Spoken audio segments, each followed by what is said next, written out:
Assalamualaikum dan salam sejahtera. Buletin Didik 12 Jun bersama saya Tarushdin Muhammad Nazri. Menteri Kanan Pendidikan Datuk Dr. Razzie Jidin siang tadi mengadakan tinjauan ke 3 buah sekolah sekitar Lahad Datu Sabah. Tinjauan ke Sekolah Menengah Kebangsaan SMK Desa Kencana, Sekolah Kebangsaan SK Sahabat 16 dan SK Bikang itu bagi meninjau kemudahan serta infrastruktur sekolah. SMK Desa Kencana merupakan satu-satunya sekolah menengah bagi 7 buah feeder school atau sekolah rendah di kawasan berkenaan. Datuk Dr. Razzie memaklumkan pihaknya meminta supaya kemudahan asrama sekolah itu diberi perhatian segera bagi membolehkan lebih ramai pelajar yang memerlukan dapat tinggal di asrama. Manakala bagi SK Sahabat 16 pula, kemudahan perabot dan bekalan elektrik sekolah antara perkara yang diberi perhatian. Ini bagi membolehkan kapasiti sekolah digunakan secara optimum. Datuk Dr. Razzie kemudiannya ke SK Bikang yang terletak lebih 1 jam perjalanan dari Felda wilayah Sahabat. SK Bikang merupakan sekolah luar bandar dan beroperasi sejak tahun 1963. Susulan tinjauan itu, pihaknya berpendapat bangunan bilik darjah sekolah itu perlu dibaik pulih untuk memberi keselesaan kepada murid mengikuti sesi pembelajaran. Sekolah berkenaan juga diperuntukkan RM14.65 juta bagi tujuan pembinaan bangunan gantian. Pembinaan tahap keyakinan pelajar perlu dibentuk bermula daripada peringkat awal persekolahan. Tanpa pendedahan yang jitu, pelajar yang bakal memasuki alam dewasa akan bersifat pasif dan rendah diri apabila berdepan dengan masyarakat. Pelbagai pendekatan dapat dilakukan dalam membentuk keterampilan dan sasiah pelajar, antaranya dengan memberi peluang kepada pelajar dalam aktiviti pementasan teater. Selain mencukil bakat dalam bidang lakonan, peluang itu dapat menonjolkan kemahiran pelajar untuk berkomunikasi di hadapan khalayak dengan penuh keyakinan tanpa sebarang rasa malu dan rendah diri. Ia diakui oleh 20 murid dari 3 sekolah di Melaka, iaitu Sekolah Kebangsaan SK Air Keroh, SK Lesong Batu dan SK Convent Infant Jesus CIJ. Mereka bertuah apabila diberi peluang terbabit dalam teater muzikal Alibaba yang dipentaskan di panggung Seri Jabatan Kebudayaan dan Kesenian Negara JKKN Melaka di Air Keroh. Murid tahun 5 dari SK Air Keroh, Muhammad Danish Muhammad Yusri, awalnya agak gemetar ketika berlakon di hadapan ratusan penonton. Namun rasa gemetar itu hilang sedikit demi sedikit, sebaliknya timbul keyakinan untuk berkomunikasi di atas pentas. Sebenarnya saya tak minat pun pementasan teater ni. Sebab saya takut depan TV ke, macam depan orang ramai saya takut. Selepas ayah saya beritahu macam mana teater, macam mana berlakon, alhamdulillah lah saya pandai berlakon. Sejak saya memang saya masuk atas pentas saya dah takut. Tapi tiba-tiba je bila saya berdiri atas pentas, saya pandang semua orang.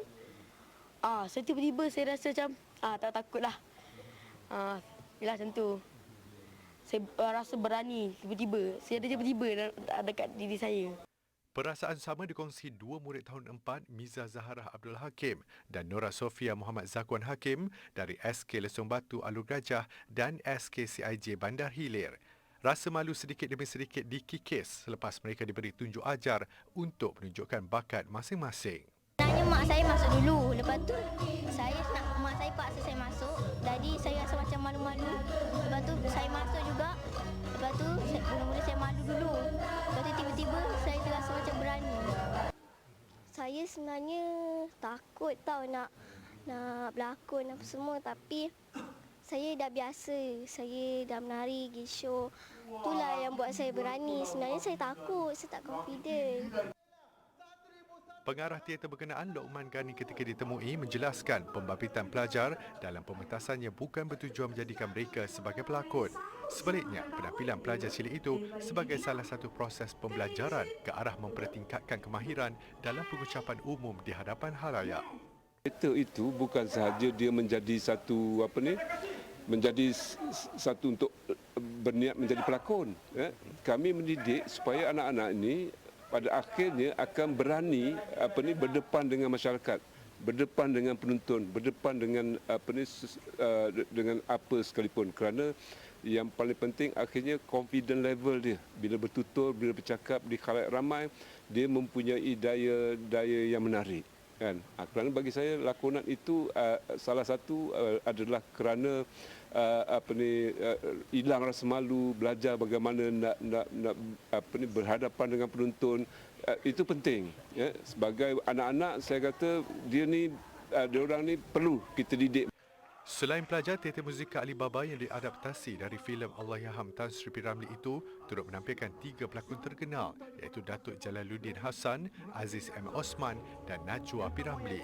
Turut menyaksikan pementasan teater berkenaan Esko Pendidikan, Sains dan Teknologi Negeri Datuk Rais Yassin. Kita lihat tadi pelakon yang tadi adik tadi itu 2 orang daripada salah seorang yang menjadi pelakon utama juga saya kira yang menjadi sarjan tadi itu juga adalah anak sekolah. Jadi saya rasa ini dan beliau kelihatan adik itu langsung tidak gugup. Jadi ini perlu kita terapkan lagi pementasan ini. Saya sempat berbincang tadi dengan Encik Loman untuk kita lihat bagaimana boleh berkolaborasi lagi.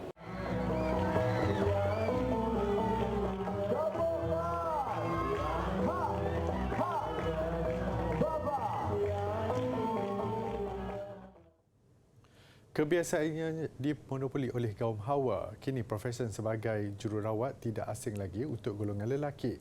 Seiring keperluan semasa, jururawat lelaki juga mempunyai peranan yang sama penting dengan jururawat wanita.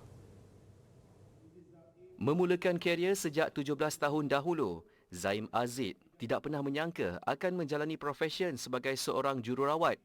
Apatah lagi bergelar Ketua Jururawat di Unit Rawatan Harian Hospital Selayang. Minat itu lahir ketika saya berada di dalam proses pembelajaran dan ketika mengikuti kursus kejururawatan itu sendiri. Apabila saya tahu tentang bidang kejururawatan ini sememangnya mempunyai peluang-peluang pekerjaan yang begitu luas, mempunyai bidang-bidang cabang-cabang kepakaran yang luas.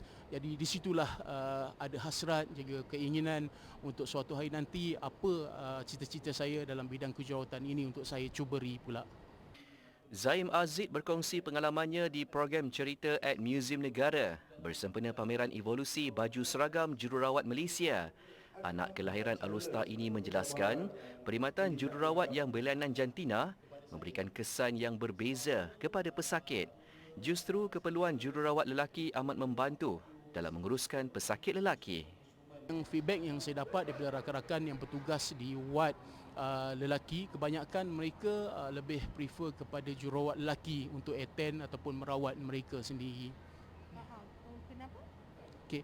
So salah satu faktor dia ialah bila melibatkan keaiban dalam proses kita merawat pesakit, mungkin kita akan dedahkan aurat tertentu untuk proses-proses ataupun prosedur-prosedur tertentu.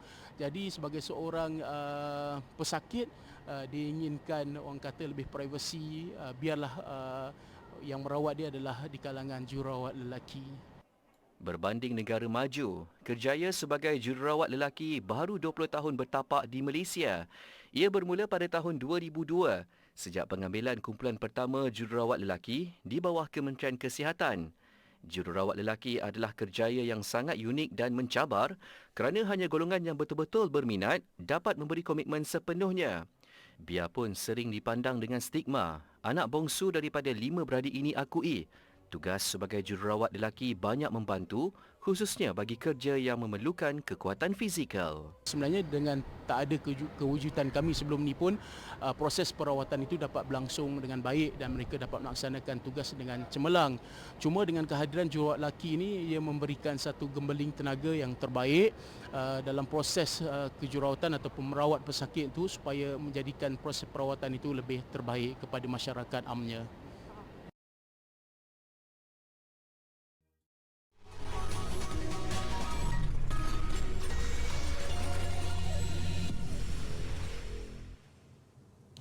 Sebagai usaha menanam minat sekaligus mendedahkan pelajar kepada bidang seni, Galeri Seni Tuanku Nur Zahirah Gestures dan Ronald McDonald House Charities RMHC menganjurkan program Raikan Senyuman. Program yang diadakan serentak dengan majlis menandatangani memorandum persefahaman MOU antara Universiti Teknologi Mara UiTM dan McDonald's Malaysia itu melibatkan 20 orang anak yatim dari Pusat Jagaan Cahaya Kasih Pestari.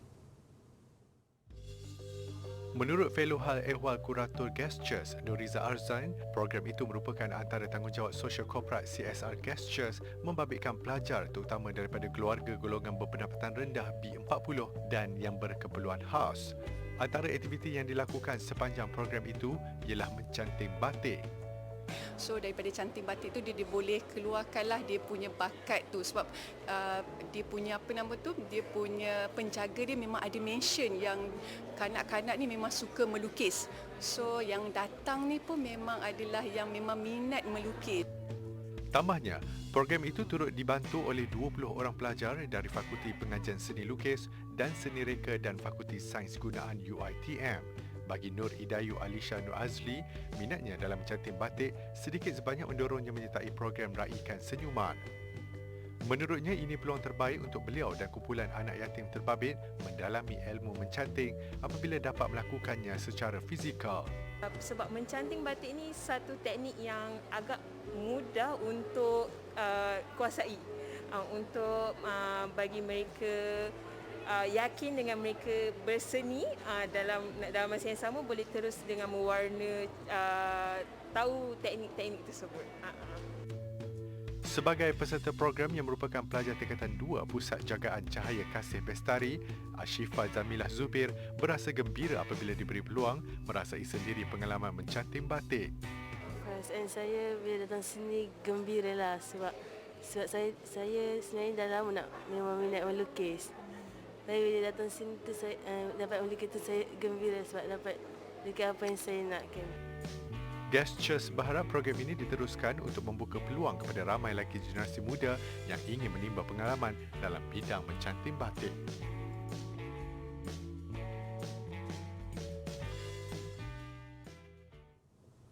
Bijak mengatur aktiviti Perpustakaan Negara Malaysia PNM muncul antara pempamer paling mencuri tumpuan di Pesta Buku Antarabangsa Kuala Lumpur PBAKL 2022. Sejak mula diadakan pada 3 Jun lalu, PNM sentiasa mempelbagaikan aktivitinya khusus bagi menguji minda pengunjung. Antara aktiviti itu termasuk silang kata Jawi, mari membaca manuskrip Melayu, kenali Malaysiana, kuis literasi media dan maklumat LMM dan mewarna. Tujuan aktiviti ini dilakukan adalah untuk menarik minat pengunjung PBAKL 2022 sekaligus memberi manfaat kepada adik-adik sempena cuti sekolah. Menurut Pengarah Perkhidmatan Korporat PNM, Suhaila Abdul Rahman, matlamat itu tercapai apabila sambutan yang diterima amat menggalakkan. Sejak hari pertama, pengunjung memang bertambah setiap hari. Ya? Sehingga setakat ini memang dah hampir berapa ribu, saya rasa 9,000 lebih yang berkunjung ke Perpustakaan Negara. Jualan kita pun memang melebihi jangkauan lah, alhamdulillah.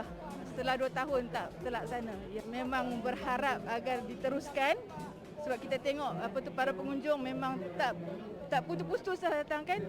Setiap hari saya rasa mungkin lebih 1 juta lah pengunjung selama 10 hari ini dan ia mesti diteruskan sebab koleksi buku fizikal ni masih diperlukan oleh pengguna kita.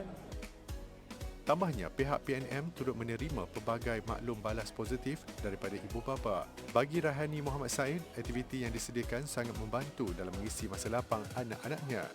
Jadi sekurang-kurangnya aktiviti masa lapang mereka tu terisi dan mereka tidaklah macam orang kata main gadget saja. Jadi sesuai datang ke Pesta Buku kali ini dan meluaskan aktiviti seperti ini. Sebalik dia duk main gadget tu, kita rasa aktiviti macam ni lagi menarik lah, lagi membuka minda untuk mereka lah. Kita harap ini buat setahun sekali kan, mungkin boleh buat 2 kali setahun pun okey lah. Kita rasa memang baguslah untuk kanak-kanak, untuk ibu bapa pun. Kita di samping kanak-kanak datang tu kita boleh cari buku juga kan. Itu kita rasa satu program yang begitu menarik lah.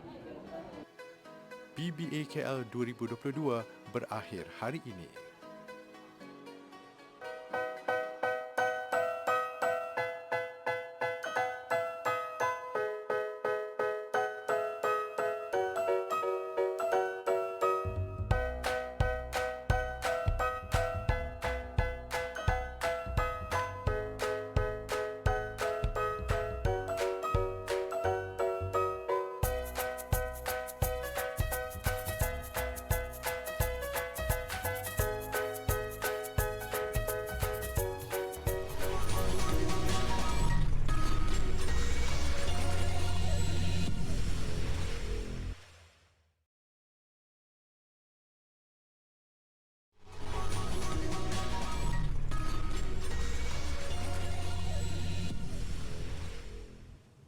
Bertemu kembali. Anda sedang menyaksikan Buletin D-Day. Usaha untuk merancangkan semula industri pelancongan di Klang Selangor dalam fasa peralihan ke endemik diteruskan dengan kaedah suai kenal atau familiarisation lokasi setempat di daerah itu. Program itu disasarkan kepada golongan pelajar orang muda dan penduduk setempat daerah Klang. Menurut Yang di-Pertua Majlis Perbandaran Klang, MPK Noraini Roslan, kerancakan industri pelancongan di Klang tidak harus semata-mata bergantung kepada pelancong asing. Saya percaya kalau kita tak mulakan dari dalam, agak sukar untuk orang luar datang dan menghargai apa yang ada dekat kawasan kita. So mungkin kita boleh mulakan dengan familiarisation tour di kalangan jawatankuasa penduduk sendiri, ya? Anak-anak sekolah membawa kepada destinasi-destinasi yang boleh kita siarkan di media-media sosial untuk mengundang orang luar pula datang. Penggunaan kaedah suai kenal lokasi pelancongan setempat kepada penduduk tempatan diharap dapat memberi nafas baharu kepada industri pelancongan di Klang. Noraini berkata lagi, mencapai matlamat ini, agensi kerajaan daerah Klang, swasta, NGO, agensi penggiat seni warisan dan budaya, hotel, media dan pengurusan sistem pengangkutan perlu berganding bahu. Antara produk pelancongan yang dipromosikan di Klang termasuklah Royal Klang Heritage Walk, Tanjung Harapan, Jalan Tengku Kelana atau dikenali sebagai Little India dan Pulau Ketam. Noraini ditemui selepas merasmikan Bengkel Pembangunan Pelancongan Daerah Klang 2022. Seperti yang sedang dialami sebahagian daripada kita, perubahan iklim menyebabkan penduduk di kawasan pantai Britain dalam dilema. Hakisan pantai menyebabkan kediaman mereka semakin tidak selamat untuk diduduki. Sebuah kediaman di tebing West Sussex, Eastbourne, Britain antara yang terancam dengan perubahan iklim. I guess you realise that it is eroding and that, we are losing our landscape because it is disappearing into the sea, and actually you don't imagine that you see it in your lifetime. Ketua Alam Sekitar United Kingdom James Bevan berkata perubahan iklim memberi kesan kepada komuniti pantai. Beliau menjangka kenaikan paras air laut memaksa beberapa penduduk di kawasan pantai berpindah. Apatah lagi keadaan diramal menjadi semakin buruk dalam jangka masa panjang. Sebelum ini sebahagian penduduk Fairborn di Welsh diarahkan berpindah. Langkah diambil selepas kajian oleh pihak berkuasa mendapati Fairborn adalah kawasan komuniti pantai pertama di United Kingdom berisiko tinggi mengalami banjir susulan perubahan iklim. Pegawai Kerajaan United Kingdom berkata Fairborn sudah tidak lagi selamat diduduki menjelang tahun 2054. Menurut laporan agensi Alam Sekitar United Kingdom, seorang daripada 6 penduduk negara itu berisiko berdepan kesan hujan lebat atau kenaikan paras air laut menjelang tahun 2026. Saintis pula berkata paras air laut di sekitar United Kingdom meningkat kira-kira 10 cm sejak seabad lalu. Assalamualaikum adik-adik, saya Umi dari Muzium Kesenian Islam Malaysia. Hari ini saya ingin bercerita tentang artifak dari dinasti Umayyah. Dinasti ini berkuasa dari abad ke-7 hingga abad ke-11. Pusat pemerintahannya bermula dari Syria, kemudian berkuasa di Sepanyol dan Portugal. Antara sumbangan dan pengaruh terbesar dinasti Umayyah di Sepanyol adalah astrolabe. Astrolabe merupakan salah satu instrumen yang digunakan untuk menentukan yang pertama, masa untuk siang dan malam, waktu matahari terbenam dan terbit, alat untuk mengesan kedudukan objek-objek di cakrawala, dan pengembara Islam turut menggunakannya untuk menentukan waktu solat dan arah kiblat yang tepat. Astrolabe ini mempunyai bahagian-bahagian yang boleh dipisah-pisahkan berdasarkan keperluan para pengembara. Pada abad inilah astronomi berkembang pesat dan menjadi perintis kepada ilmu dunia astronomi moden.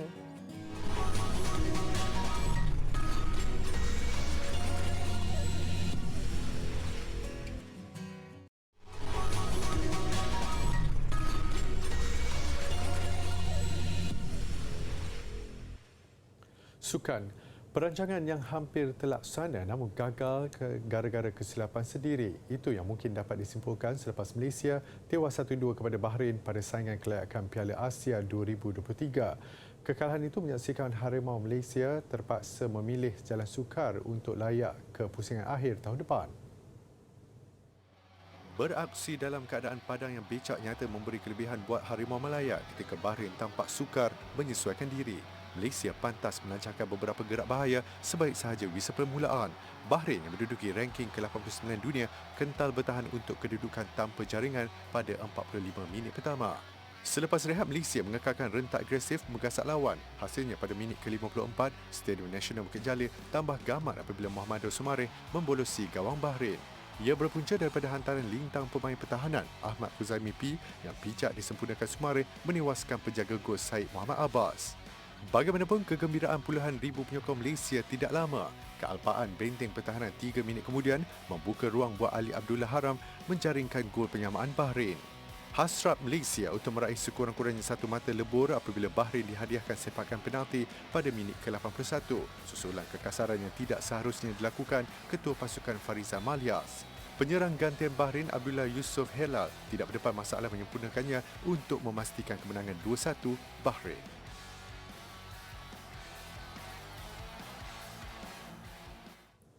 Ketika peluang melayakkan diri ke pusingan akhir Piala Asia 2023 masih terbuka sebagai pasukan kedua terbaik peringkat kumpulan, namun secara matematik Harimau Malaya juga memiliki peluang untuk bergelar juara kumpulan E.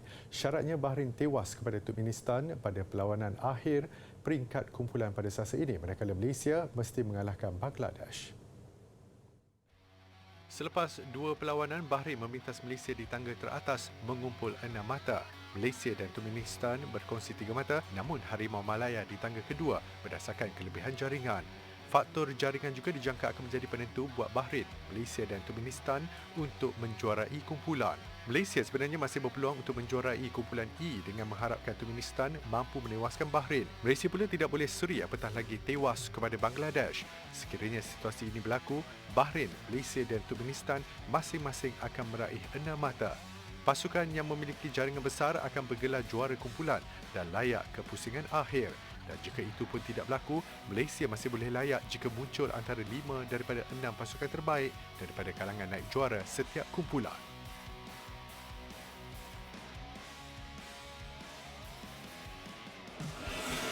Sementara itu, Turkmenistan merancakkan saingan kumpulan E apabila menewaskan Bangladesh. Turkmenistan membuka jaringan seawal minit ke-7 menerusi Altimurad An-Nadurdiev.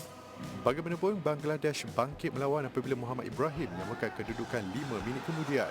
Turkmenistan yang tewas 1-3 kepada Malaysia pada aksi pertama menjaringkan gol kemenangan menerusi Arslan Mirad Amam Miradovic Amanov pada minit ke-77. Turkmenistan kini menduduki tangga ketiga kumpulan, manakala peluang Bangladesh ke pusingan akhir tertutup apabila tewas 2 kali berturut-turut. Dengan itu, sekian berita untuk malam ini. Menutup tirai Buletin Didik, saksikan bakat sebuah keluarga di Changsha, China dalam membuat persembahan wayang kulit. Mendakwa sudah terbabit dalam aktiviti itu selama 4 generasi. Kemampuan mereka terselah apabila mereka juga mampu mengukir dan mewarna setiap watak dalam persembahan wayang kulit mereka. Assalamualaikum dan salam hormat.